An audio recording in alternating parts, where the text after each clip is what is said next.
안녕하십니까. 요양보호사 자격증 한 번 시험으로 끝내기 라니 생가 요양보호 수업입니다. 오늘은 우리 38회 요양보호사 자격시험 대비 모의고사 문제풀이를 해보도록 하겠습니다. 첫 번째 문제를 보실까요? 다음 중 노인 장기 요양 보험급여 대상자는 이라고 되어 있네요. 첫 번째는 뇌출혈로 병원에 입원한 55세 여성, 그리고 결핵으로 일상생활이 어려운 50세 남성, 혈관성 치매로 일상생활이 어려운 60세 남성, 고혈압이 있고 일상생활이 가능한 65세 여성, 뇌경색에서 회복되어서 일상생활이 가능한 70세 남성입니다. 우리 장기 요양 급여 대상자를 보시면 65세 이상이거나 또는 55세 미만이라도 노인성 질병을 가지고 있어서요. 거동이 현저히 불편할 때 우리가 할 수 있고요. 그리고 치매 등으로 인해서 인지가 저하되어 있을 때 장기 요양이 필요합니다. 그래서 여기서 보시면 1번 같은 경우는 병원에 입원해야 되기 때문에 안 되고요. 그리고 2번 같은 경우는 나이가 안 되네요. 네.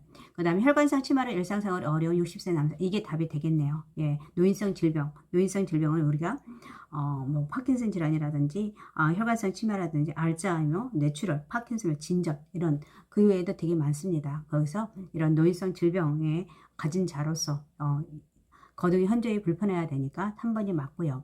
고혈압이 있고 일상생활이 가능하다고 해서 안 되고요. 뇌경색에서 회복되었대 일상생활이 가능하다고 했습니다. 그래서 여기서의 답은 3번이 되겠네요. 네. 2번 보시겠습니다. 다음 중 장기 요양 인정 신청 및 판정 절차에 관한 설명으로 옳은 것은 1번 장기 요양 등급을 최종 판정하는 심의기구는 국민건강보험공단이다. 두 번째, 장기 요양 인정 신청 시 대상자의 개인정보 이용 동의서가 필요하다. 친족의 동의하에 사회복지 전담 공무원이 장기 요양 인정 신청을 할 수 있다. 그 다음에 장기 요양 인정 신청서를 제출한 날로부터 30일 이내에 등급 판정을 한다. 장기 요양 기관이 신청인의 거주지를 방문하여 장기 요양 인정 조사를 실시한다라고 했는데, 여기에서 보면 1번 같은 경우는 우리 심의기구는 최종 판정하는 것은 어디입니까? 그렇죠. 등급판정위원회입니다. 등급판정위원회고요. 그리고 두 번째는 개인 이용 동의서가 필요하지 않고요. 그 다음에 인정을 신청하기 위해서는 본인이거나 가족이거나 친족, 그 다음 이해관계인이 되고, 그리고 사회복지 전담 공무원이 본인이나 가족의 동의에 의해서 할 수 있고요. 그리고 시장이나 군수 구청장이 지정한 자 가능합니다. 그리고 요양보호사라든지 이웃 사촌은 되지 않고요. 네, 그래서 답은 두 번째 같은 경우는 이용 동의서가 필요하지 않고요. 친족의 동의하에 사회복지 장기 요양 인정을 신청한다. 아니죠. 네. 그래서 친족이 아니라 가족이나 본인이나 동의가 필요하고요. 그리고 장기 요양 인정 신청서를 제출한 날은 30일, 이건 맞습니다. 30일 이내에 결과를 알아야 되고요. 그리고 장기 요양 기관이 신청에는 우리는 누가 하냐면 공단 소속 직원이죠. 공단입니다. 장기 요양 기관이 아니라 공단이라든지 있는 소속 직원, 그래서 사복이라든지 사회복지사 아니면은 간호사 등이 52개 항목을 가지고 조사를 하는 겁니다. 네. 3번 보시겠습니다. 다음에서 설명하는 장기 요양 보험급여는 하루 중 일정 시간 동안 대상자에게 보호하면서 지원하고 심신 기능 향상을 위한 교육과 훈련을 제공한다. 1번 방문 요양, 2번 방문 목욕, 3번 방문 간호, 4번 주야간 보호, 5번 노인 요양시설에 있습니다. 우리 재가의 급여의 종류에는 5가지가 있죠. 방문 요양, 방문 목욕, 주야간 보호, 방문 간호, 단기 보호, 6가지네요. 그래서 기타, 재가급여라고 해가지고 복지연구가 있죠. 네, 그래서 여기서는 하루 종 일정 시간이라고 했으니까 주야간이죠. 수급자를 하루 종 일정 시간 동안에 장기 요양 기관의 보호에서 신체 활동을 지원을 하는 것입니다. 그래서 여기서는 주야간 보호이고요.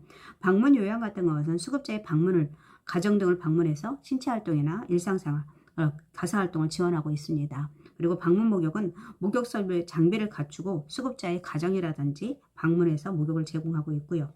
그리고 방문 간호 같은 경우는 간호사나 의사, 한의사, 치과의사 등의 방문 간호 지시사에 따라서 수급자의 가정 등을 방문하도록 하고 해서 간호나 진료의 보조, 요양에 관한 상담이나 구강 임상을 제공하고 있습니다. 그래서 요양시설은 시설에 재가가 아니라 시설에 포함되는 거고요. 예, 그래서 여기서의 답은 주야간 보호가 되겠습니다. 3번을 보실까요? 3번 같은 경우는 변비의 원인이 되는 요인으로 옳은 것은 이라고 되어 있네요. 충분한 수분 섭취, 섬유질이 많은 음식 섭취, 마약성 진통제의 과도한 사용, 그리고 복부 근육의 힘이 증가한다. 힘의 강화, 그 다음에 신체 활동이 증가한다. 이것은 요인을 보면은 장 운동이 저하됩니다. 그리고 복부의 근육의 힘이 약화가 된다든지 지나친 저잔유 섭취, 식이를 섭취한다든지 수분과 고섬유질 음식 섭취가 감소된다든지 아니면 화재 남용입니다. 그래서 관장약을 너무 사용한다든지 변비약 같은 거, 그래서 인해서 배변 반사가 감소가 돼요. 그리고 항암제라든지 아니면 마약성 진통제라든지 재생제 약물을 지속적으로 사용하게 인해서 이게 우리가 장운동이 일어날 수 있지 않을 수가 있습니다. 그래서 여기서의 답은 마약성 진통제의 과도한 사용이죠. 네. 그래서 이것을 예방하기 위해서 우리는 식이성 섬유를 식물성 식이섬유라든지 별 문제가 없다면 다량의 물을 섭취할 수 있도록 하고요. 그리고 우유 같은 것도 장의 운동력을 높이고 변을 느끼게 할 수 있습니다. 그래서 적극적으로 섭취할 수 있도록 하고, 그리고 걷기라든지 체조 같은 거, 그리고 복부 마사지, 그리고 규칙적인 배변 습관, 그리고 변이가 생기면 즉시 화장실에 갈 수 있도록 하고요. 그리고 약물 같은 거, 변비약 같은 거 사용을 중단하는 게 좋겠죠. 될 수 있으면. 네, 그래서 여기서는 마약성 진통제 섭취. 제가 이걸 잘못 냈네요. 네, 5번을 내가 3번을 했네요. 네, 여기 그 다음에 5번 같은 경우는 우리 다음 중 장기 요양 지원센터 역할로 옳은 것은 이라고 되어 있네요. 우리 여기서의 답은 제가 잘못 설치했죠. 네, 답이 뭐냐면 우리 여기서는 장기 요원의 권리 침해 상담이죠. 예, 이것은 답이 4번입니다. 제가 잘못했어요. 장기 요양 지원센터에서 하는 역할은 장기 요원의 권리 침해에 관한 상담이나 지원, 역량 강화를 위해서 교육을 지원하기도 합니다. 그리고 건강검진 등을 통해서 건강관리를 위한 사업도 지원하고 있습니다. 그래서 여기에서 답은 4번 장기 요양 요원의 권리 침해 상담이라고 되겠습니다. 네. 6번 보시겠습니다. 요양보호사의 지켜야 할 직업윤리 원칙으로 옳은 것은 추가 서비스에 대해서도 물질적 보상을 요구한다. 동료 요양보호사와 상의하여 대상자를 서로 교체한다. 업무 수행을 위해서 지속적으로 지식과 기술을 습득한다. 장기 요양 등급을 높게 받는 방법을 가족에게 알려준다. 본인 부담금 면제를 요청받으면 관리 책임자와 상의하여 조정한다. 여기에서 뭐니까 우리 업무 수행을 위해서 지속적으로 지식과 기술을 습득한다. 3번이 되겠네요. 그죠? 네. 우리가 보면은 우리 차별대우 대상자의 직업윤리 원칙, 성별이나 종교, 경제적 지위 등 개인적 선호를 이유로 인해서 차별대우하지 않고요. 그리고 대상자의 자기 결정을 최대한 존중할 수 있도록 하고, 그리고 지시에 따라서 업무를 보조하고 성실히 수행하고 업무의 경과와 결과를 시설장에게 보고해야 되고요. 그리고 우리 업무 수행을 지속적으로 지식과 기술을 습득하고 복장이라든지 외모 관리를 위해서 자기 관리 철저히 하는 것이 좋습니다. 7번 보시겠습니다. 만성기관지염 대상자의 가래 배출을 돕는 방법은 해열제를 투여한다, 심호흡을 하게 한다, 수분 섭취를 제한한다, 실내 공기를 서늘하게 유지한다, 똑바로 누워서 안정을 취하게 한다라고 되어 있는데, 우리 만성기관지염, 이제 호흡기계죠. 우리 노화에 따른 호흡기의 특성을 보시면 일단은 폐포의 탄력성이 저하됩니다.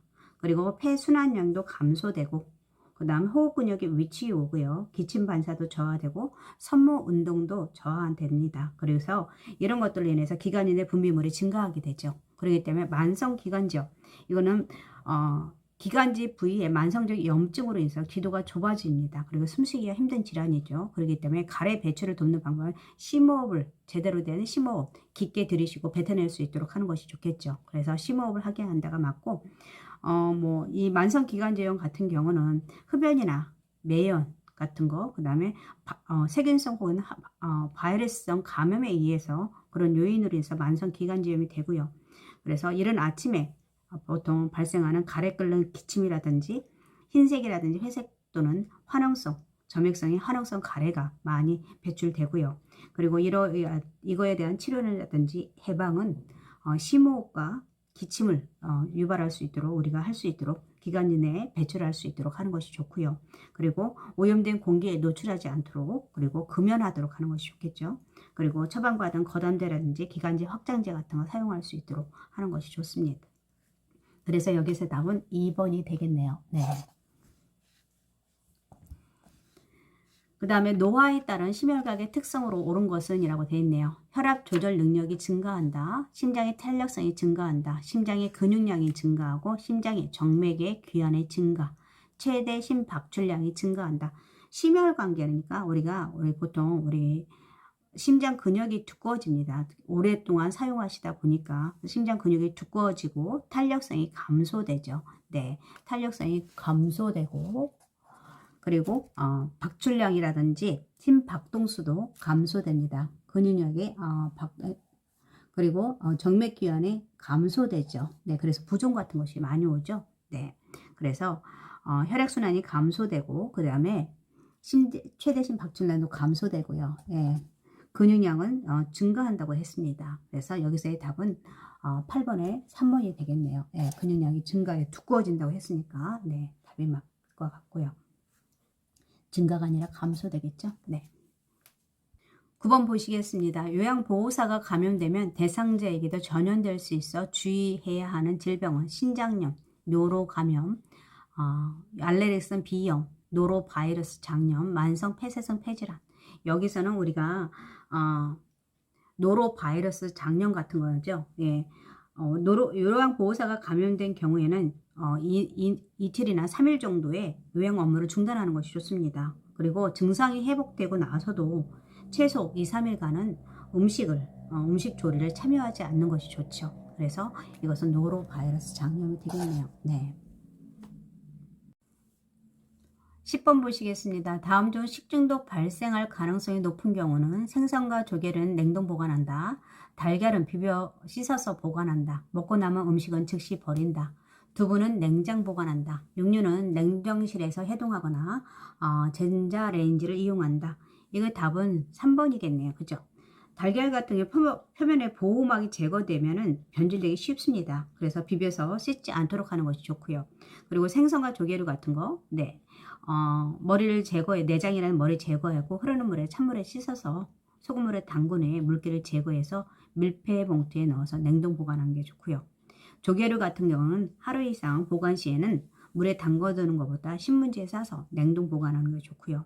채소 같은 것은 채워서 보관하고 그리고 감자 같은 거는 신문지에 하나씩 싸서 서늘하고 그늘진 곳에 두고요. 껍질을 벗긴 감자 같은 거는 식초물에 담가둬서 냉장실에 보관하는 것이 좋다고 합니다. 그리고 고구마 같은 경우도 서늘하고 어두운 곳에 두어야 세균 번식을 막고요. 토마토는 세척하고 후에 물기를 제거해서 용기에 키친타올을 깔고 그 위에 보관하라고 합니다. 그리고 데친 채소 같은 경우는 한 번씩 먹을 만큼만 밀폐 용기에 담아서 냉동 보관하는 것이 좋고요. 두부 같은 것도 냉장 보관하는 것이 좋고 육류 같은 경우는 하루 정도 보관할 육류는 저온실에 오래 보관할 육류 같은 냉동실에 보관하고 그리고 육류 같은 건 잘게 썰면은 표면적이 커져서 세균이 증식하기 쉽다고 합니다. 그래서 덩어리째 보관하는 것이 좋고요. 그리고 색이 변하거나 맛이 떨어지지 않도록 표면에 식용유 같은 거 발라서 랩으로 싼 뒤에 보관하는 것이 좋다고 합니다. 그리고 냉동 보관할 때도 육류 같은 것을 제일 윗칸에나 냉동실 안쪽에 넣어두도록 하고요. 닭고기는 냉장 보관하에 술과 소금으로 밑간을 해두면 오래 보관할 수 있다고 합니다. 그래서 여기서는 발생할 가능성 2번이 되겠네요. 네.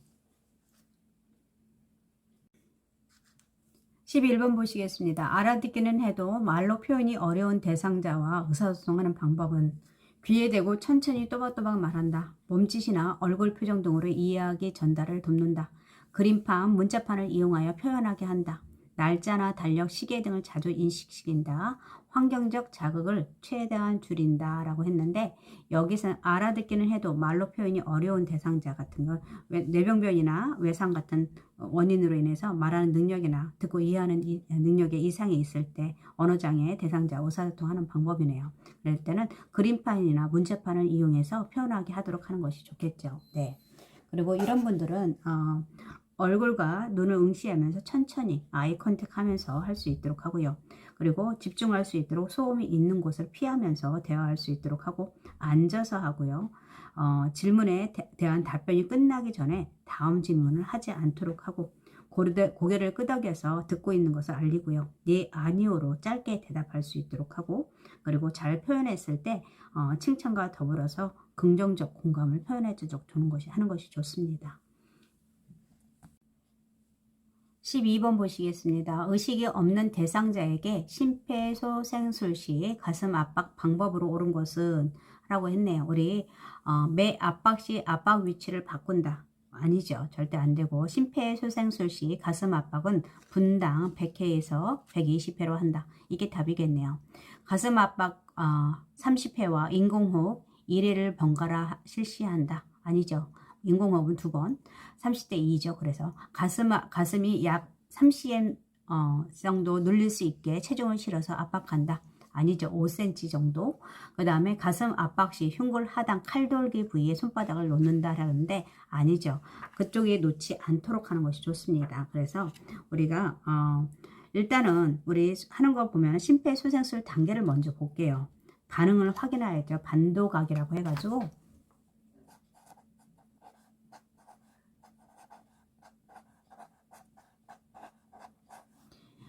반응을 확인하고 그 다음에 도움을 요청하고 그 다음에 가슴 압박 그리고 기도 유지를 하는 게 좋고요. 그럴 때 그 다음에 인공호흡 상태 확인인데 우리가 반응을 확인할 때는 어르신 괜찮으세요? 라고 하는 걸 하고요. 그리고 대상자가 반응을 할 때는 호흡과 맥박이 있다고 하면은 회복 자세를 취하도록 하는 것이 좋습니다. 그리고 도움 요청할 때는 1인 구조일 때는 즉시 119를 신고를 하고 주변 사람에게 자동 심장 충격기를 가져오도록 하고요. 2인 구조일 때는 보통 2인이 심장 압박과 인공호흡을 나누어서 같이 심폐소생을 할 수 있도록 하는 것이 좋습니다. 그리고 가슴 압박은 바로 가슴 압박을 실시하는데 가슴 중앙인 가슴 흉골 가슴뼈 아래쪽 절반 부위에 두 손을 깍지기고 올려놓도록 하는데 이때 구조자의 어깨와 대상자의 가슴이 수직이 되도록 해서 하도록 하는 것이 좋고요. 그리고 최소 아까 3cm가 아니라 5cm 정도가 좋고요. 눌릴 정도로 하고 그 다음에 30회의 가슴 압박과 1회가 아니라 2회입니다. 2회 정도로 하도록 하고 1분당 보통 100회에서 120회 정도의 속도로 가슴 압박을 실시할 수 있도록 하고요. 그래서 이때 움직이면 안 됩니다. 손바닥이 가슴에서 떨어지면 안 됩니다. 그리고 이때 아까 흉골 이 손바닥이 움직여서 칼돌 돌기 부위로 손바닥을 가지 않도록 압박하지 않도록 주의하는 것이 좋겠죠. 네, 그리고 기도 유지하도록 하는 것이 좋고요. 네, 머리를 뒤로 젖히고 한 손은 대상자 이마에 대고 머리를 뒤로 젖혀서 다른 한 손은 턱 아랫뼈에 뼈 부분을 머리 쪽으로 당겨서 기도를 열어주도록 하는 것이 좋습니다. 그래서 여기서의 답은 가슴 압박, 심폐소생술 시 가슴 압박 분당은 100회에서 120회로 한다라고 했습니다. 그래서 12번 12문제를 가지고 풀어봤고요. 바로 실기 시험을 문제를 풀어보도록 하겠습니다.